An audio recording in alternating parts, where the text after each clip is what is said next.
Hi friends, मैं हूं विवेक कुमार पांडे और ये जो सीरीज चल रहा है ये सीरीज है डेटा स्ट्रक्चर एंड एल्गोरिदम का।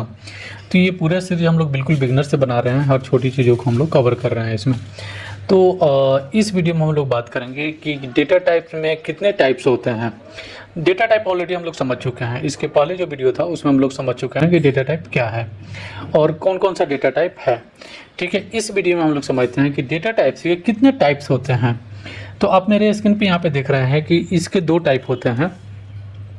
पहला है सिस्टम डिफाइंड डेटा टाइप, जिसको प्रिमिटिव डेटा टाइप भी बोलते हैं, और दूसरा है यूजर डिफाइंड डेटा टाइप। एक और डिफाइंड होता है, ठीक है, उसको हम लोग बाद में देखेंगे कि वो कौन सा डिफाइंड होता है, लेकिन मेनली यही दो डिफाइंड होते हैं। एक सिस्टम डिफाइंड डेटा टाइप, इसको हम लोग प्रिमिटिव डेटा टाइप भी बोल सकते हैं, और दूसरा है यूजर डिफाइंड डेटा टाइप्स। ठीक है, अब हम लोग समझते हैं इसमें कि सिस्टम डिफाइंड डेटा टाइप्स क्या होता है। तो यहाँ पे आप मेरे स्क्रीन पे आप देखिएगा, तो यहाँ पे मैंने कुछ मैंने लिखा हुआ है जो कि डिफिनीशन है इसका। ओके, तो इसको सबसे पहले देखते हैं। तो यहाँ पे ये बोल रहा है, primitive data types in the context of computer programming language refer to the basic building block use to represent simple values. These data types are typically directly supported by the programming language and are not composed of other data type. They are called primitive because they are fundamental and not built from other data types. ठीक है, अभी ये तो हो गया जो इसका definition है, इसको हम लोग समझते हैं। ठीक है, इस डेफिनेशन को समझते हैं। ये डेफिनेशन बेसिकली बोलना क्या चाहता है। तो थोड़ा सा हम पिछली वीडियो पे में जो हम लोग देखे थे डेटा टाइप में, उसमें थोड़ा सा हम लोग लाइट डालते हैं। तो उसमें हम लोग ने देखा था कुछ डेटा टाइप, जैसे कि स्ट्रिंग देखा था, इंटीजर देखा था, फ्लोट देखा था, कैरेक्टर देखा था, बुलियन देखा था। ठीक है, यहाँ भी सेम चीज़ मैंने लिखा है। यहाँ पे अगर आप देखिएगा तो इंटीजर है, फ्लोटिंग पॉइंट है, कैरेक्टर है, बुलियन है। अभी देखिए, डेटा टाइप हम लोग समझ चुके हैं कि डेटा टाइप क्या है। ओके, अब जो डेटा टाइप प्रोग्रामिंग लैंग्वेज खुद उसको बनाता है, ठीक है, उसको हम लोग चेंज नहीं कर सकते हैं, उसको हम लोग कभी भी ब्रोक नहीं कर सकते हैं। उस टाइप का जो डेटा टाइप होगा उसको हम लोग बोलेंगे प्रिमिटिव डेटा टाइप। अभी इसको थोड़ा सा और मैं इजी में समझाता हूँ। सपोज मान लीजिए कि यहाँ पे इंटीजर है, ठीक है, तो इस इंटीजर में अब जब भी रखेंगे तो केवल इंटीजर वैल्यू ही रखेंगे। मैं एक बार पीछे जाता हूँ, तो यहाँ पे आप देखिएगा तो इंटीजर में अब जब भी रखेंगे तो एक होल नंबर ही रखेंगे आप। ठीक है, इसमें कोई भी आप चेंजेस नहीं कर सकते हैं। ओके, तो ये जो इंटीजर है ना, ये इंटीजर ऑलरेडी जो भी प्रोग्रामिंग लैंग्वेज आप कर रहे हैं, सी कर रहे हैं, C++ कर रहे हैं, जावा कर रहे हैं, उसमें अगर ये डेटा टाइप है तो वो सिस्टम डिफाइंड डेटा टाइप है। मतलब कि उसमें आप कोई भी चेंजेस नहीं कर सकते हैं। अगर आप इंटीजर डिक्लेयर करते हैं, इंटीजर टाइप का अगर डेटा टाइप होता है तो उसमें केवल आप नंबर ही रखेंगे, होल नंबर ही रखेंगे। सिमिलर अगर आप फ्लोट में जाते हैं, जैसे कि यहाँ पे मैंने फ्लोटिंग नंबर डाला है, ठीक है, तो इसमें जब भी रखेंगे तो क्या रखेंगे आप, यहाँ पे आप डेसिमल नंबर ही रखेंगे, जैसे पॉइंट में।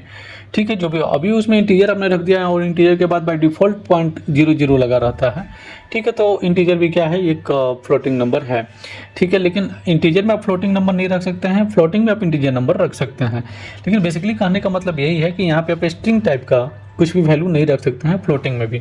ये भी ब्रोकन टाइप का नहीं है, मतलब कि ये भी क्या है कि ये भी आपका सिस्टम का जो डिफाइंड डेटा टाइप है वो उसके जैसा है। इसमें आप कोई भी चेंजेस नहीं कर सकते हैं। सेम कैरेक्टर है, कैरेक्टर में भी आप ए बी या तो आप स्मॉल में रखिए या कैपिटल में रखिए या फिर कुछ भी रखिए, लेकिन अगर आप इन्वर्टेड कमा के अंदर रखते हैं, सिंगल इन्वर्टेड या डबल इन्वर्टेड कमा के अंदर, तो कैरेक्टर हो जाता है। ये चीज़ें ऑलरेडी हम लोग देख चुके हैं। ठीक है, बुलियन में भी सेम चीज़ है। तो जो बुलियन भी है ये भी क्या है, आपका सिस्टम का डिफाइंड है, इसमें भी आप चेंज नहीं कर सकते हैं। ठीक है, तो आई होप कि आपको ये समझ में आ रहा है कि प्रिमिटिव डेटा टाइप क्या है। तो बेसिक अगर एक लाइन में बोला जाए तो प्रिमिटिव डेटा टाइप वो है कि जिसमें आप कोई भी चेंजेज आप नहीं कर सकते हैं, इसका जो रूल है उसको आप ब्रेक नहीं कर सकते हैं। और यहाँ पे कुछ अलग भी मैंने दिया है जो कि प्रिमिटिव डेटा टाइप में आते हैं, जैसे बाइट है, शॉर्ट है, लॉन्ग है, डबल है। ये ऑलरेडी हम लोग देख चुके ही हैं। ठीक है, अब भी बाइट्स में कई सारे प्रोग्रामिंग लैंग्वेज में आप जाएंगे तो बाइट्स का मतलब ये होता है कि जो इंटीजर से भी स्मॉलर वैल्यू है, ठीक है, वो बाइट होता है। शॉर्टर यहाँ पे आप देख सकते हैं कि represent the smaller integer compare to an integer.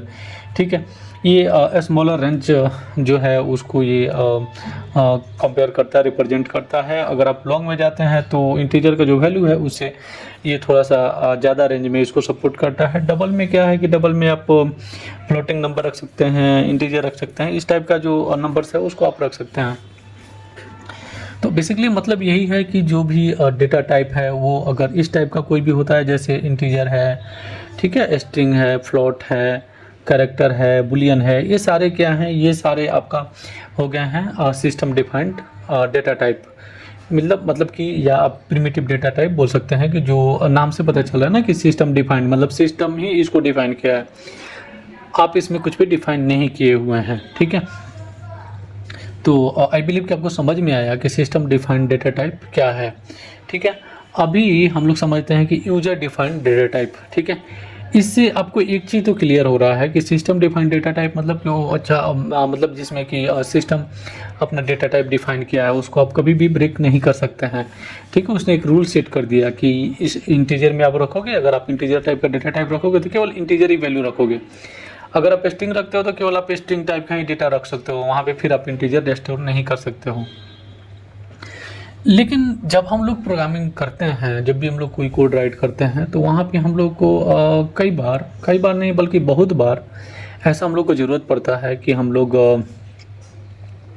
क्या करें कि कि वहाँ पे हम लोग थोड़ा सा अलग डेटा टाइप बनाए, जहाँ पे हम लोग को स्ट्रिंग भी रखना है, जहाँ पे हम लोगों को नंबर्स भी रखने हैं। इस टाइप का हो सकता है कि आप जैसे आप मार्केट गए, जो हम लोग एग्जांपल देखे थे, मार्केट गए हैं, ठीक है, तो अब ज़रूरी नहीं है कि वहाँ पे आप एक बैग लेके गए हो तो केवल उसमें आप एक ही टाइप का रख के आओगे।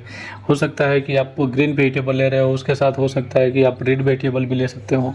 ठीक है, तो इस टाइप का जो चीज़ें हैं ना, वाइड रेंज में कई बार ज़रूरत पड़ती है कि अगर आप वेजिटेबल लेने गए हो, साथ में कुछ अगर आपको अलग कोई टाइप का सामान लेना है तो भी आप वहाँ पे ले सकते हो, लाइक मेडिकल स्टोर का भी ले सकते हो उसमें।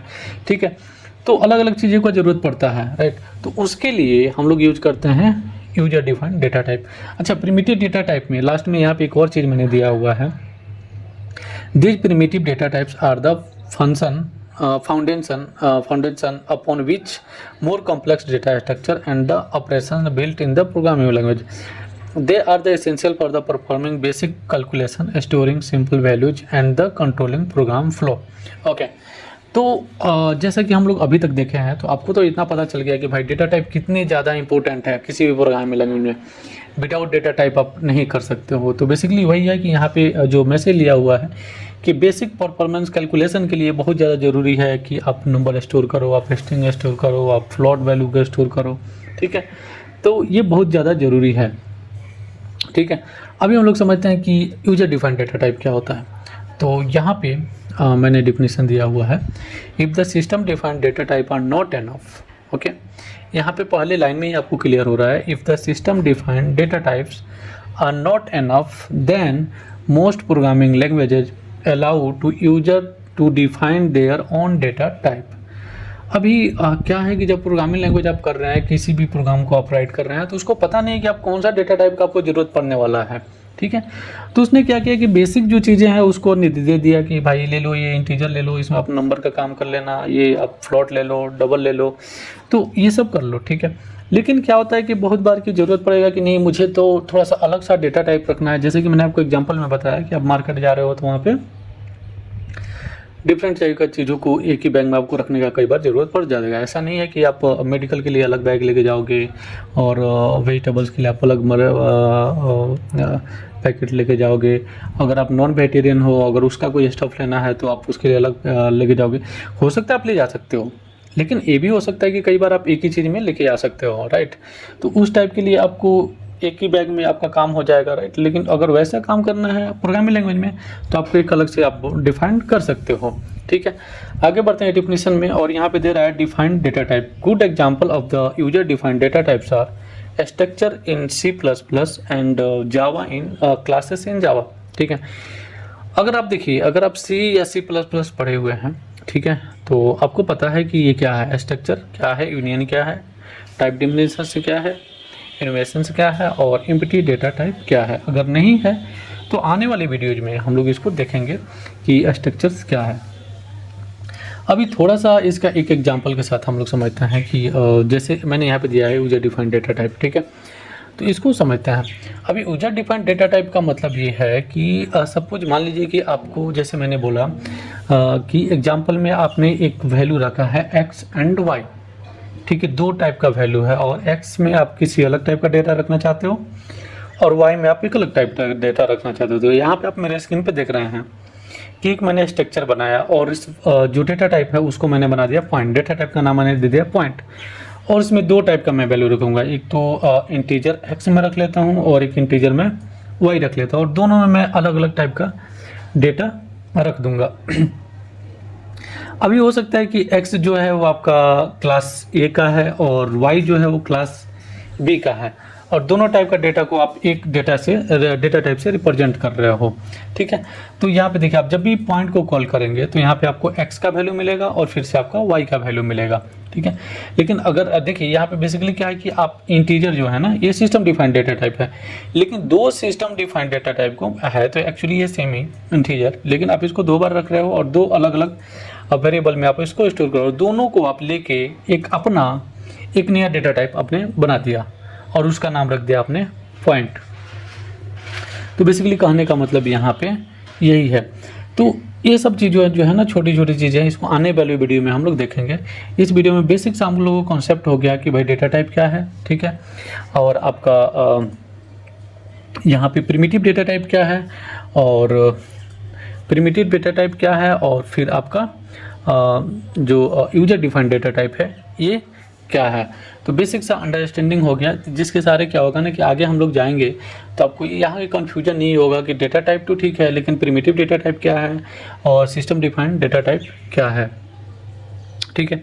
आई होप कि आपको ये वीडियो समझ में आया। जो भी हम लोगों ने इस वीडियो में जो भी हम लोग वीडियो का कॉन्टेक्स्ट था वो समझ में आया और जो भी हम लोग मैंने आपको समझाने का कोशिश किया वो आपको समझ में आया। अगर नहीं समझ में आया तो नीचे हमको कमेंट करके ज़रूर बताएं। समझ में आया तो इस वीडियो को लाइक करिएगा और चैनल पर नए हैं तो इस चैनल को सब्सक्राइब करिएगा। Thanks for watching this video. मिलते हैं नेक्स्ट वीडियो में, तब तक के लिए टेक केयर, बाय।